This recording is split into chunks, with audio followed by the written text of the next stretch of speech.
جن کے آگے خالی جگہ اس کو پر کر دیں میرے بھائی، اس سائڈ والے بھی تھوڑا ستا کے رہ جائیں، بہر بیٹھنے میں لوگوں کو آسانی ہو جائے۔ السلام علیکم ورحمۃ اللہ۔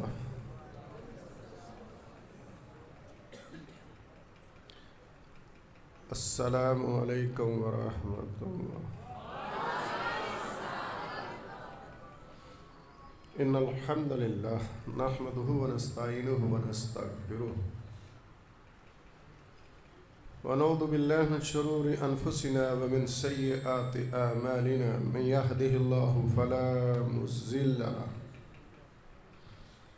ومن يضلل فلا هادي له واشهد ان لا اله الا الله وحده لا شريك له واشهد ان محمدا رسول اللہ صلی اللہ علیہ وآلہ وسلم۔ سارے اونچی آواز سے ایک دفعہ کہہ دیں صلی اللہ۔ سارے نہ کہیں، جن کو پتہ ہے یہ پڑھنے سے نیکیاں ملتی ہیں وہ کہو صلی اللہ علیہ وسلم۔ جن کو پتہ ہے کہ اس کے پڑھنے سے گناہ معاف ہوتے ہیں وہ کہو صلی اللہ علیہ وسلم۔ جن کو پتہ ہے کہ اس کے پڑھنے کا اللہ نے حکم دیا ذرا وہ کہو صلی اللہ علیہ وسلم۔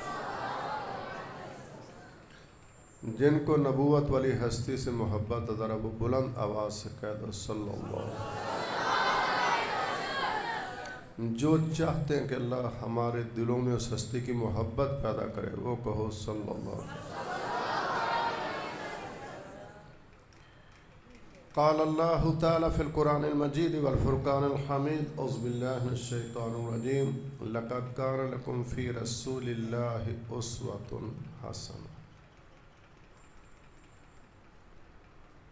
گزارش ہے، کوئی شک کی بات نہیں، ربیع الاول کا مہینہ آتا ہے تو ہم سیرت پر جلسہ کر لیتے ہیں۔ گزارش یہ ہے کہ کیا پیارے نبی کی سیرت یا پیارے نبی کے ساتھ محبت صرف ربیع الاول کی حد تک مسلمان کو ہونی چاہیے؟ پھر اس کے ساتھ میں نے اپنے اندر جو ایک چیز دیکھی ہے نا کوتاہی کے طور پر، وہ کیا ہے؟ ہمارے اندر منانے کا رواج بہت ہے، اپنانے کا رواج کم ہے۔ اگر آپ غور کریں، دن منانے والی دنیا تو بہت ہے لیکن اپنانے والی دنیا بہت کم ہوگی۔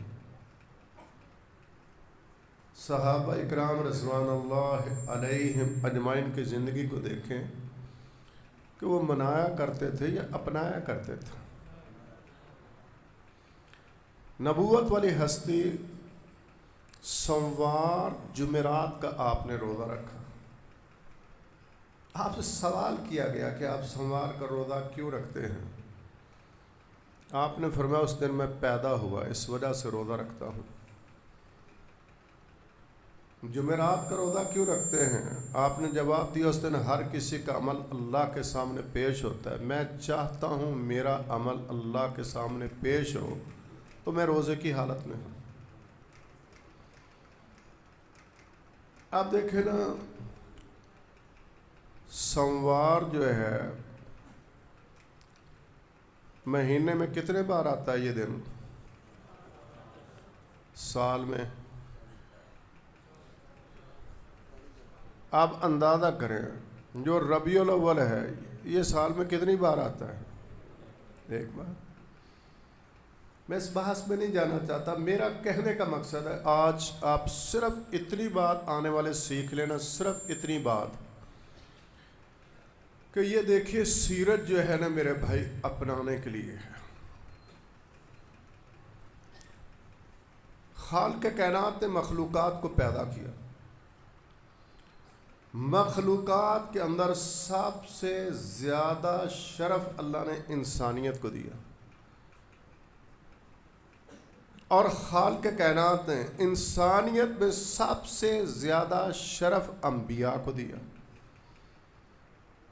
انبیاء کے اندر سب سے زیادہ شرف اللہ نے کس ہستی کو دیا؟ محمد رسول اللہ صلی اللہ علیہ وآلہ وسلم۔ ہم سب کا اتفاق ہے کہ ہمارے نبی جیسا نہ پیدا ہوا نہ قیامت تک پیدا۔ ایسا بولے، آواز بہر جا رہی، اچھا نہیں لگ رہا۔ ہمارے نبی جیسا نہ پیدا ہوا نہ ان جیسا آیا۔ یہ آپ نہیں، آپ تو کلمہ پڑھنے والے ہم لوگ ہیں نا۔ دنیا کے اندر جس شخص نے بھی نبوت والی ہستی پر قلم اٹھایا نا، دنیا میں جس نے، اپنے نہیں پرایوں کی بات کرتا ہوں، اگر کسی نے 100 شخصیات پر کتاب لکھی ہے نا پوری انسانیت میں، آخر میں اس کو کہنا پڑا کہ انسانیت کے اعتبار سے سب سے بہترین انسان محمد صلی اللہ علیہ وسلم۔ اگر کسی نے دنیا کے اندر انسانیت پہ لکھا تو تب بھی، اگر محبت پہ لکھا تو تب بھی، اگر سیرت پہ لکھا تو تب بھی، امانت پہ لکھا تو تب بھی، کردار پہ لکھا تو تب بھی، اخلاق پر لکھا تو تب بھی، خدمت پر لکھا تو تب بھی، مدد پر لکھا تو تب بھی، دعوت پر لکھا تو تب بھی، جہاد پر لکھا، پوری انسانیت قلم اپنا اپنا تھا لکھنے کے اندر۔ اس میں تو دیکھے مشرکین مکہ بھی مانتے تھے۔ جس وقت آپ نے اعلان نبوت نہیں کیا تھا اس وقت بھی مکہ کے اندر دہائی تھی کہ بچپن ہو تو ایسا، زندگی ہو تو ایسی، سیرت ہو تو ایسی، صورت ہو تو ایسی، کردار ہو تو ایسا، اخلاق ہو تو ایسا، جوانی تو ایسی۔ اور دیکھیں سب کا اتفاق تھا کہ آپ سیرت میں تو سب سے اعلیٰ، صورت میں تو سب سے اعلیٰ، کردار میں تو سب سے اعلیٰ، اخلاق میں تو سب سے اعلیٰ، صداقت میں تو سب سے اعلیٰ، امانت میں تو سب سے اعلیٰ، کوئی دوسری رائے نہیں تھی۔ میرے بعد بالاحترام بھائیوں، میں صرف 2 باتیں آپ کے سامنے عرض کرنا چاہتا ہوں۔ ایک عورت ذات ہے، عورت ذات ہندہ بنت حرام رضی اللہ تعالی عنہ، عبداللہ بن حرام کی بہن ہے۔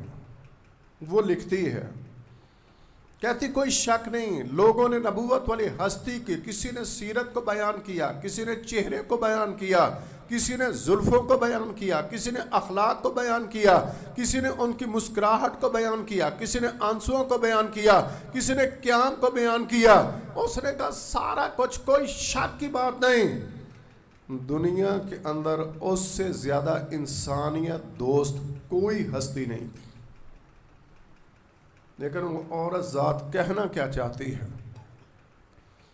اس نے کہا میں تو صرف اتنا کہنا چاہتی ہوں کہ بات صرف اتنی نہیں، یہ تو ساری زندگی میں دنیا جانتی ہے، اخلاق بھی جانتی ہے، کردار بھی۔ اس نے کہا میں نے محمد صلی اللہ علیہ وآلہ وسلم سے بڑھ کے دشمن کے خلاف انتقام والا شخص رب کعبہ کی قسم میں نے زندگی کے اندر نہیں دیکھا۔ دنیا کا کفر اٹھے اور مسلمانوں کا قتل عام کرے اور نبوت والی ہستی، اور وہ خاموش، جس طرح آج ہم تماشائی بنے ہوئے ہیں۔ کشمیر کے اندر دیکھ لو، فلسطین کے اندر دیکھ لو، آج دیکھیے جس طرح سے جو کیفیت حالت ہے، یارو تصور کی دنیا کے اندر سوچو، نبوت والی ہستی آج دنیا کے اندر ہوتی اور انسان اور کٹی ہوئی دنیا ملبے کے نیچے ہوتی۔ دنیا کے اندر تصور کی دنیا میں نہیں تھا کہ آپ اس طرح سے خاموش دنیا میں ہوتے۔ میں اپنی سوچ کے بیان کرتا ہوں۔ دیکھیے افغانستان کے جہاد کے بعد میرا ذاتی گمان تھا کہ شاید کوئی اس انداز کے ساتھ دنیا کے اندر جہاد پر کھڑا نہ ہو سکے۔ میں جس وقت میں نے دیکھا کہ غزہ کی دنیا کے اندر بقول لوگوں کے 24 لاکھ کے آگے پیچھے آبادی بتائی جاتی ہے۔ 80 سے پہلے رشیا نے افغانستان میں قدم رکھا، 2001 کے اندر امریکہ اور اتحادی نیٹو کی دنیا آئی 20 کے بعد یہ 40 سال کا سفر ہے اور 30 لاکھ شہادتیں ہیں۔ میں کبھی جموں کے اندر 6-7 لاکھ شہادتوں کو دیکھتا، کبھی کشمیر کے اندر لاکھوں شہادتوں کو دیکھتا، کبھی عراق کے اندر 10 لاکھ شہادتوں کو دیکھتا، کبھی میں 20 وہ خاندان کے وہ افراد کشمیر کے اندر جن میں سے 19 شہید ہو گئے، کبھی میں افغانستان کے اندر وہ سینکڑوں شہداء ایک قبر کے اندر پڑے ہوئے، کبھی مجھے اس بات کا خیال آتا کہ احد کے 70 شہداء، کبھی میں سوچتا خنسہ رضی اللہ تعالی عنہ ان کے 4 بیٹے ایک وقت میں ایک میدان کے اندر لاشوں کے اندر پڑے ہوئے ہیں، کبھی میں اس باپ کو دیکھتا جو آج کے دور کے اندر جس کے 10 بیٹوں میں سے 9 اللہ کے راستے میں شہید ہو گئے،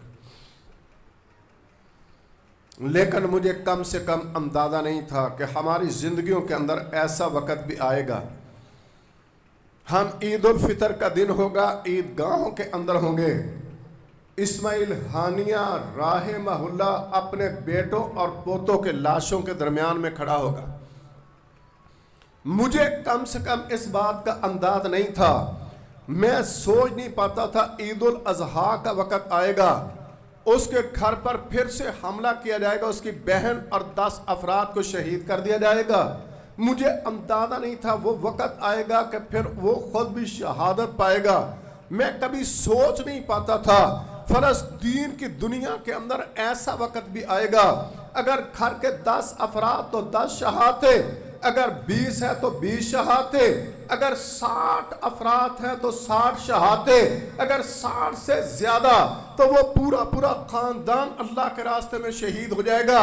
مجھے اس بات کا اندازہ نہیں تھا ایک شخص جس کے 10 گھر کے افراد ہیں، وہ دیکھیں اس کے علاوہ اس کی بیوی اور بچے اور والدین وہ لاشوں کی شکل میں نہیں، وہ لوتھڑوں کی شکل میں پڑے ہوں گے، وہ دوڑتا ہوا مٹھائی لے کے آئے گا، لوگ اس سے سوال کریں گے شاید یہ حواس باختہ ہو گیا، اپنی عقل کو کھو گیا، یہ مٹھائی لوتھڑوں پر، بکھرے لاشوں پر، بہتے خون پر، کٹے اعضاء پر کیوں تقسیم کرتا ہے؟ وہ جواب کے اندر کہے گا مسئلہ میری شہادتوں کا نہیں ہے، میں اس بات پہ اللہ کے راضی ہوا کہ اگر میں بیت المقدس کا دفاع نہیں کر سکا تو یہ الگ مسئلہ ہے، میں مسجد اقصی کا دفاع نہیں کر سکا یہ الگ مسئلہ ہے، میں قیامت کے دن یہ تو کہوں گا اللہ میرے پاس جو تھا میں نے اس مسجد اقصی کے دفاع کے لیے قربان کر دیا۔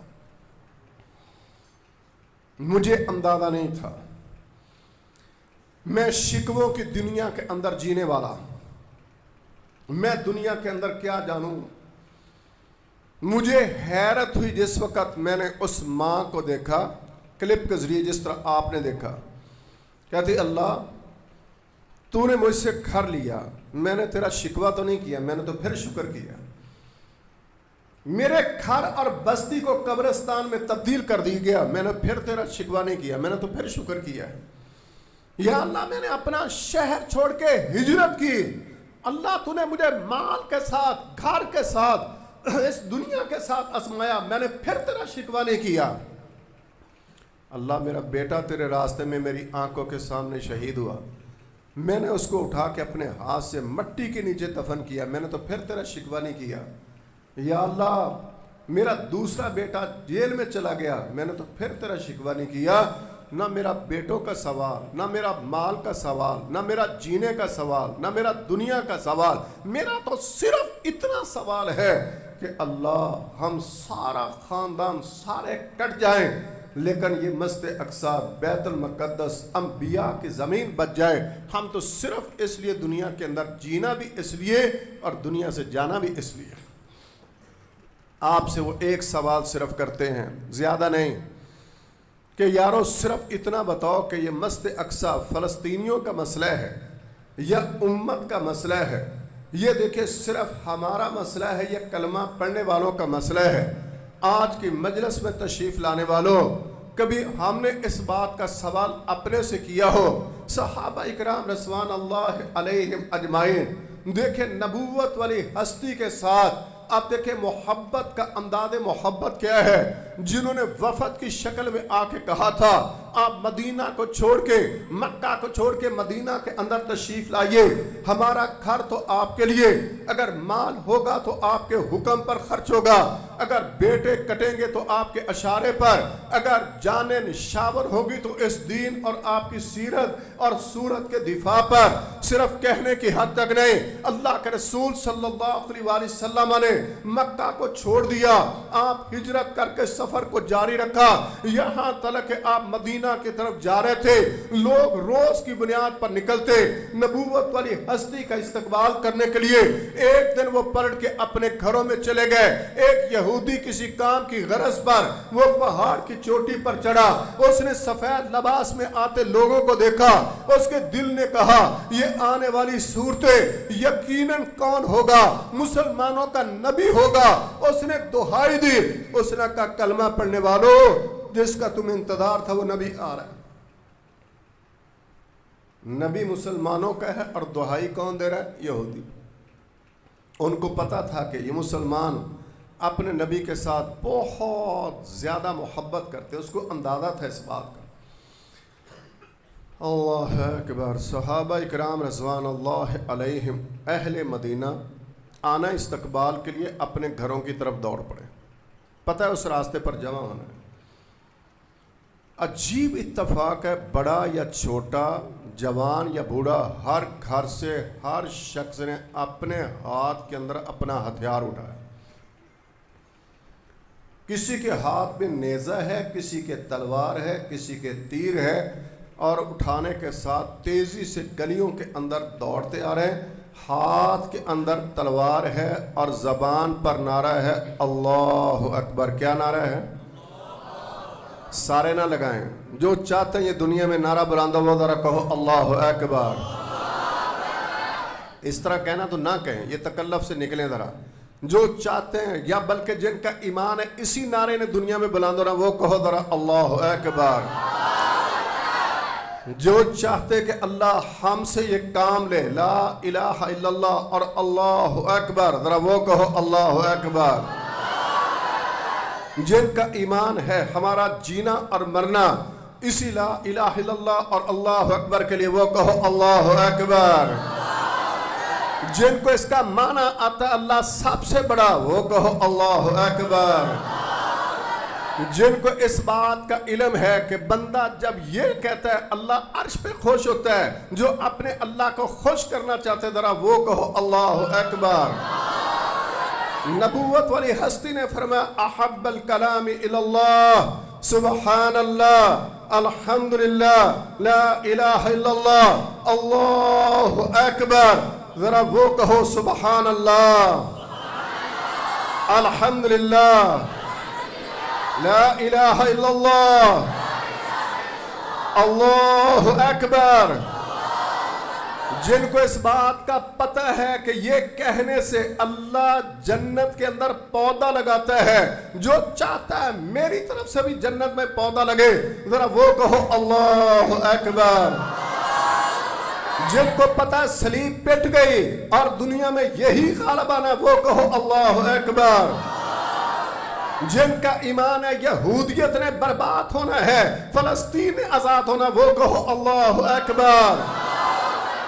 جن کو پتہ ہے کہ کشمیر آزاد ہوگا، ہندو انڈیا کمیونسٹ اور بدھ برباد ہوگا، وہ کہو اللہ اکبر۔ جن کو پتہ دنیا کے اندر کفر نے برباد ہونا ہے، اگر غالب آنا ہے تو دین نے غالب آنا ہے، غالب آنا تو اسلام نے غالب آنا ہے، اگر غالب ہونا ہے تو اللہ اکبر نے، ذرا پھر سے کہہ دو اللہ اکبر۔ جن کو پتہ یہ دنیا فانی ہے، اگر ہمیشہ رہنے والی ذات وہ خالق کائنات ہے، ہمیشہ رہے گا، اس کا نام رہے گا، ذرا پھر سے کہہ دو اللہ اکبر۔ بات ختم کرتے ہوئے صرف اتنا کہتا ہوں میرے بھائی، کہ آج کے بعد کبھی یہ جملہ کہا جائے وہ مسئلہ کتاب اللہ کا ہو وہ ہمارا مسئلہ ہے، مسئلہ بیت اللہ کا ہو ہمارا مسئلہ ہے، اگر مسئلہ مسجد اقصی کا ہو یہ ہمارا مسئلہ ہے، مسئلہ سیرت کا ہو یہ ہمارا مسئلہ ہے، مسئلہ ختم نبوت ہو یہ ہمارا مسئلہ ہے، مسئلہ لا الہ الا اللہ ہو ہمارا مسئلہ ہے، پاکستان کا مسئلہ ہمارا مسئلہ ہے۔ اور دیکھیں جو آپ کل نعرہ بلند کرتے تھے پاکستان کا مطلب کیا، میرا تیرا رشتہ کیا، اور میرے بھائی سارے نعرہ نہ لگائیں جو اس بات کے لیے دل سے کہتے ہیں کہ دیکھیں واقعتاً نبوت والی ہستی کے ساتھ محبت کرتے ہوئے، نبوت والی ہستی کا دفاع کرتے ہوئے، کتاب اللہ کا دفاع کرتے ہوئے، قرآن کا دفاع کرتے ہوئے، اسلام کا دفاع کرتے ہوئے، حرمت رسول پر ہاتھ کھڑا کر کے کہیں جو تیار ہیں، سارے نہیں، صرف وہ ہاتھ کھڑا کریں جنہوں نے کلمہ پڑھا ہے، اور بھائی سارے ہاتھ نہ کھڑا کریں، صرف جنہوں نے کلمہ ہاتھ سیدھا کر دیں۔ یہ کیا کر رہے ہیں آپ؟ ہاتھ دوبارہ ہاں نہیں سیدھا کریں، جو دل سے کہتے دوبارہ کہو حرمت رسول پر ہے نہیں، جان تو قربان ہے کہ تو نبی کی حکم مان کے داڑھی مکمل رکھنے کے لیے تیار ہو، ہے نہیں، ہے نہیں، تیار ہو، اور 5 وقت کی فرضی نماز جماعت سے پڑھنے کے لیے تیار ہو، تہجد اشراقی اللہ ہمیں توفیق دے تیار ہو، اور روز کی بنیاد پر کتاب اللہ کی تلاوت کے لیے تیار ہو، صبح و شام نماز اور ہر وقت کے اذکار کے لیے تیار ہو۔ اب ذرا کہو اللہ اکبر۔